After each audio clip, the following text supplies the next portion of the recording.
Shalom,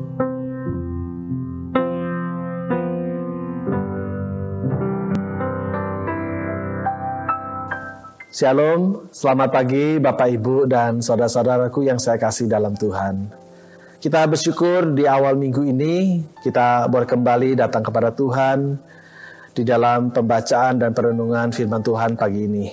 Mari kita bersama-sama sebelum kita belajar dari firman Tuhan, kita berdoa, kita memohon pimpinan dan pertolongan Tuhan di dalam pembacaan dan juga perenungan firman Tuhan pagi ini. Mari kita bersama-sama berdoa. Tuhan, kami mengucapkan syukur dan terima kasih. Sepanjang malam kami boleh beristirahat. Tuhan berikan kepada kami istirahat yang cukup, sehingga pagi ini di dalam kemurahan dan anugerah Tuhan, kami boleh bangun pagi dan mengawali hari yang baru juga bersama dengan Tuhan. Saat ini ya Tuhan, kami akan bersama-sama belajar dari sebagian kebenaran firman-Mu. Biarlah firman-Mu boleh menjadi penuntun dalam perjalanan hidup kami.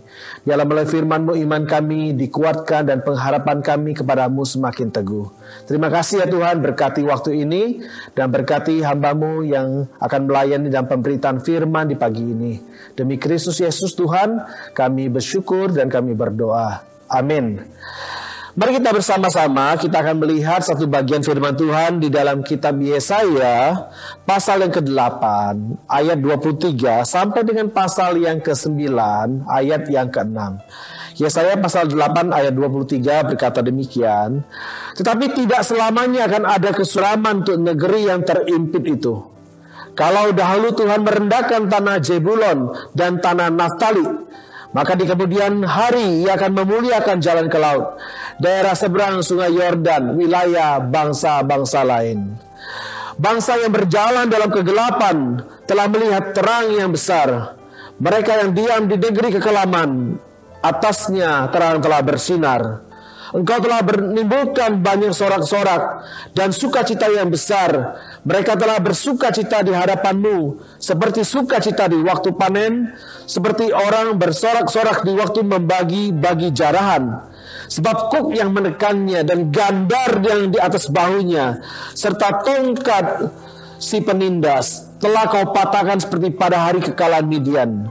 Sebab setiap sepatu tentara yang berderap-derap dan setiap jubah yang berlumuran darah akan menjadi umpan api. Sebab seorang anak telah lahir untuk kita, seorang putra telah diberikan untuk kita.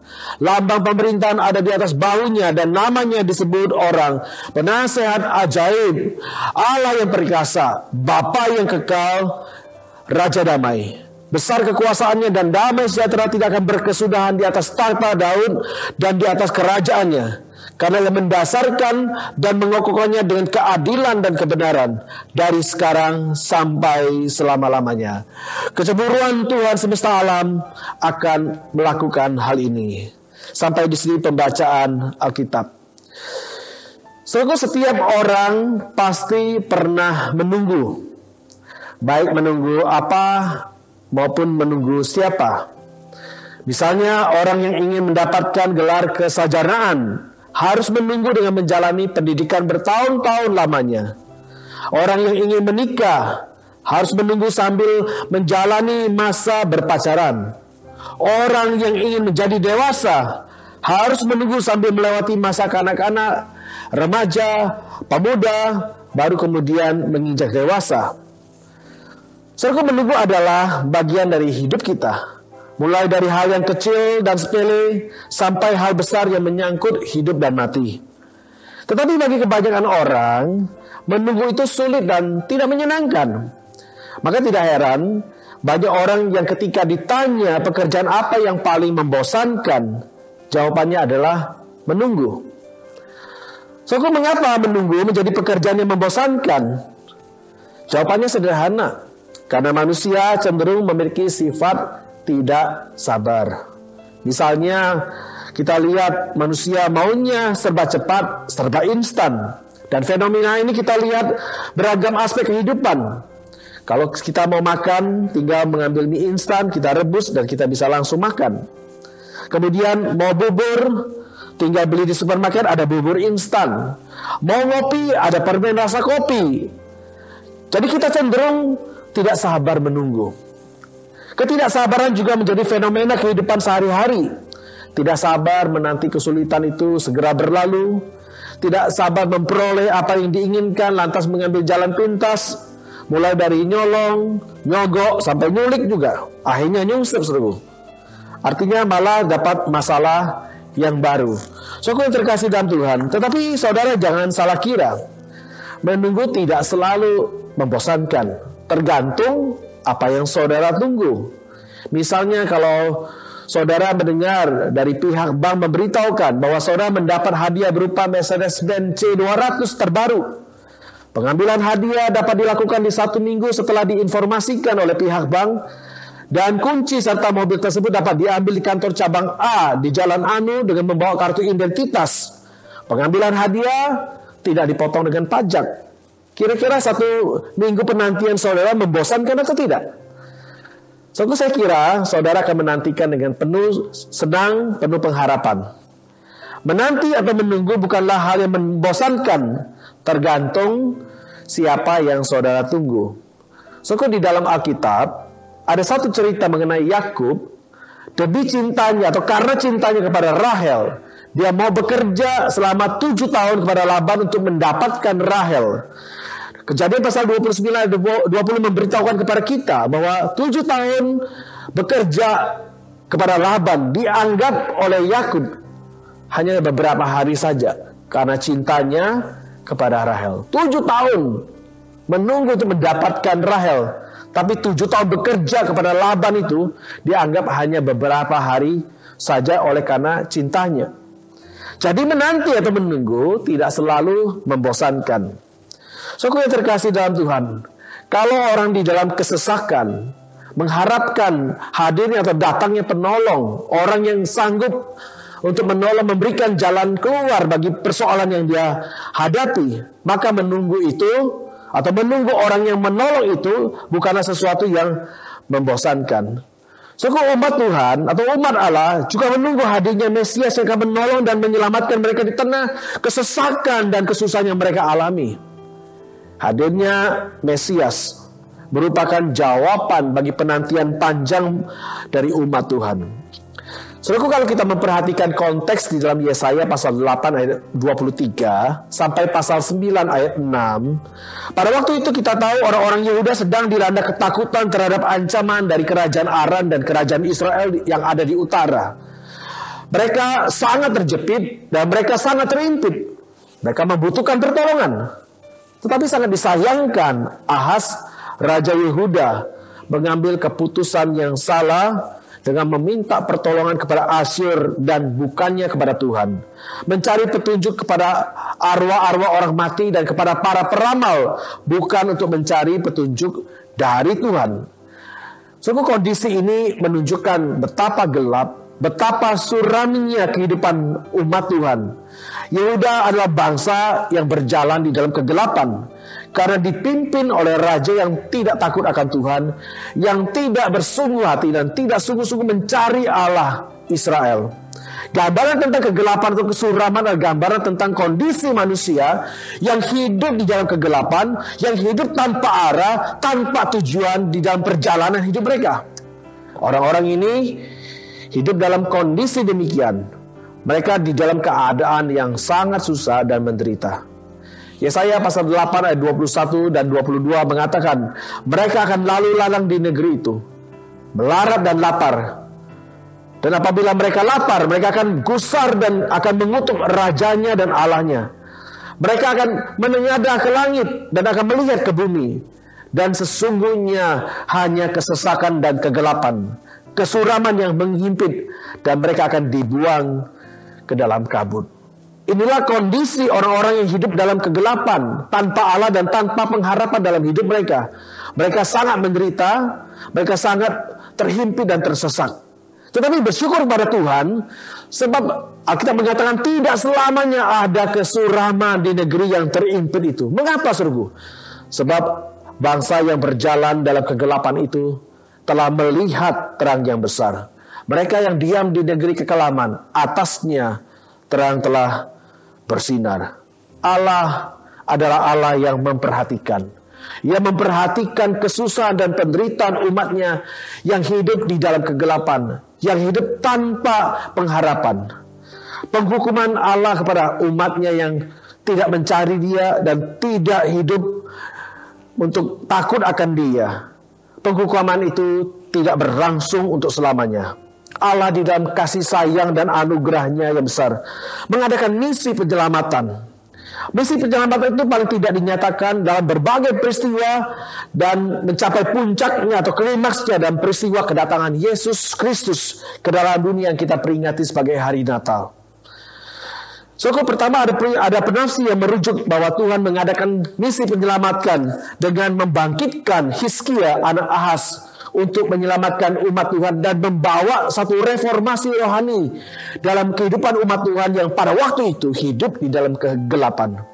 Ada juga yang mengatakan bahwa Tuhan mengadakan penyelamatan dengan Tuhan mengizinkan umat Tuhan, orang-orang Israel, kembali ke tanah perjanjian setelah mereka dibuang selama 70 tahun lamanya di negara pembuangan.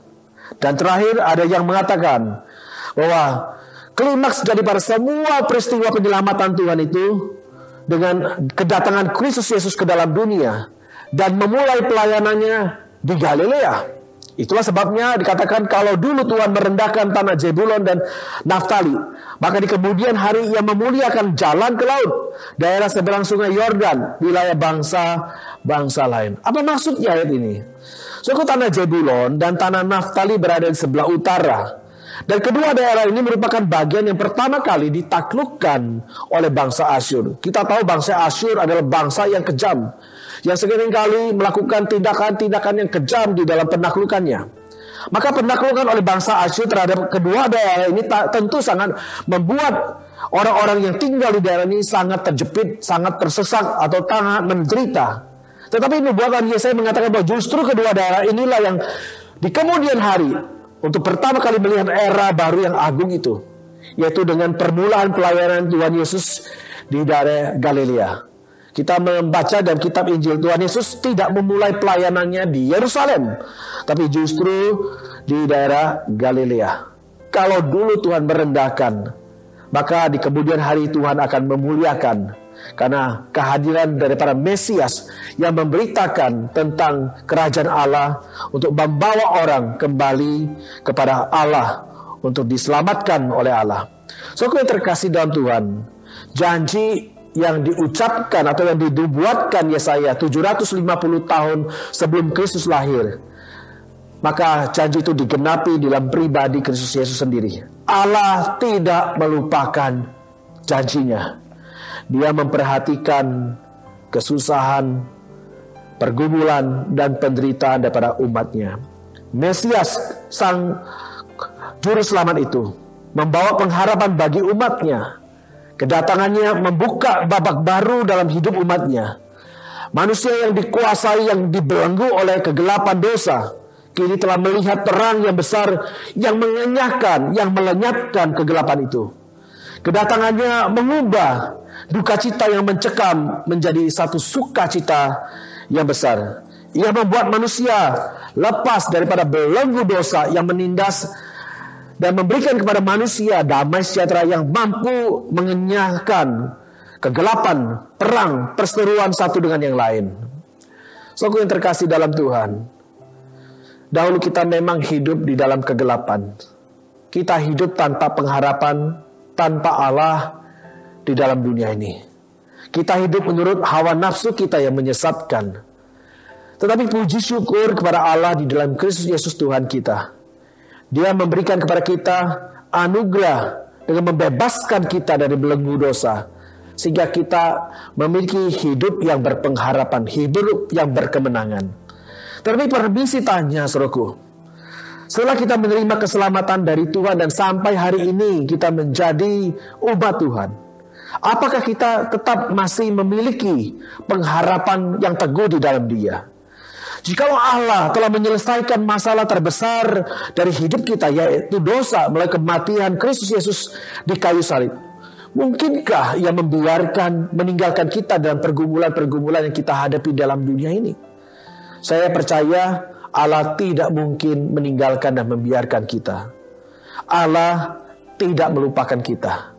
Dia memperhatikan hidup kita. Dia mengasihi kita. Dia peduli dengan apa yang sedang dan kita sedang harap nih sekarang ini.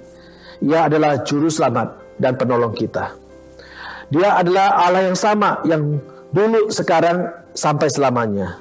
Tetapi yang Tuhan inginkan dari kita adalah kita tetap belajar untuk percaya, berharap kepadanya. Sebab pengharapan kita kepadanya tidak pernah akan mengecewakan. Saudaraku yang terkasih dalam Tuhan, kita bersyukur kepada Tuhan.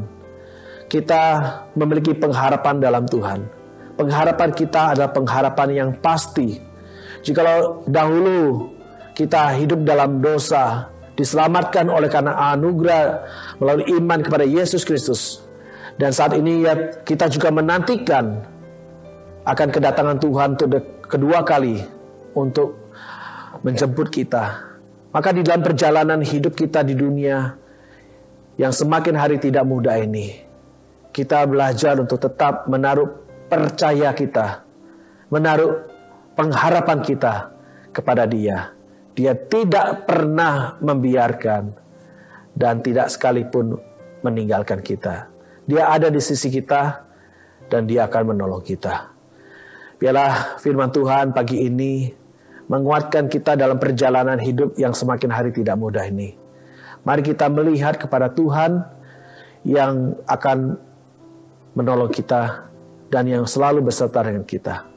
Mari kita berdoa. Kami mengucapkan syukur kepada Tuhan, karena kami percaya Tuhan bahwa Engkau tidak pernah meninggalkan kami dan tidak pernah membiarkan kami. Meski perjalanan hidup kami dalam dunia yang singkat ini penuh dengan banyak pergumulan, tapi kami tahu Tuhan ada di sisi kami. Tuhan mengasihi kami dan peduli dengan apa yang sedang kami alami. Dan Tuhan akan menopang kami dengan kekuatan dari Tuhan, sehingga kami dimampukan untuk melewati hari-hari di dalam perjalanan hidup kami di dunia ini. Sehingga kami tetap melihat kepada Tuhan yang penuh dengan anugerah, kasih, dan kuasa itu. Terima kasih ya Tuhan untuk kasih-Mu, untuk pengharapan yang kami yakini ada pengharapan yang teguh di dalam Tuhan. Terima kasih ya Tuhan. Sepanjang hari ini kami juga mohon Tuhan kiranya menyertai perjalanan hidup kami, agar segala sesuatu yang kami lakukan, segala sesuatu yang kami kerjakan sungguh boleh memperkenankan hati-Mu. Berkati setiap kami Tuhan sepanjang hari ini. Dalam nama Tuhan Yesus kami bersyukur dan berdoa. Amin. Firman Tuhan sampai di sini. Selamat pagi, selamat beraktivitas. Tuhan Yesus memberkati kita sekalian.